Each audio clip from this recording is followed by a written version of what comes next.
You ask Tiger to calculate. This deals with finding the midpoint between 2 points. The midpoint between the 2 points is 0, 33.5. Let's solve it step by step. Plot the 2 points and calculate the midpoint using the formula.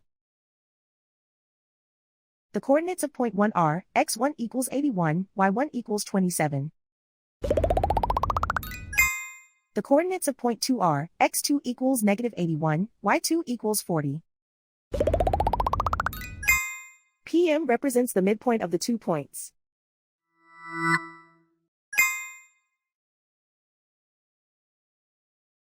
Use the x values in the midpoint formula to find the midpoints x.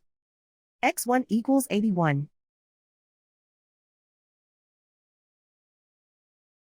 x2 equals negative 81. Simplify the arithmetic.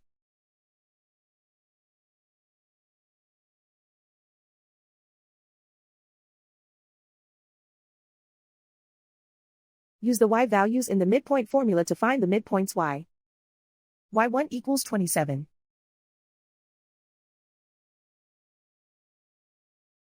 y2 equals 40.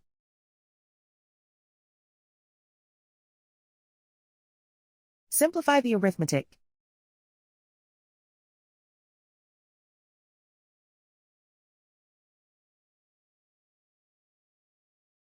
And so, the midpoint is 0, 33.5.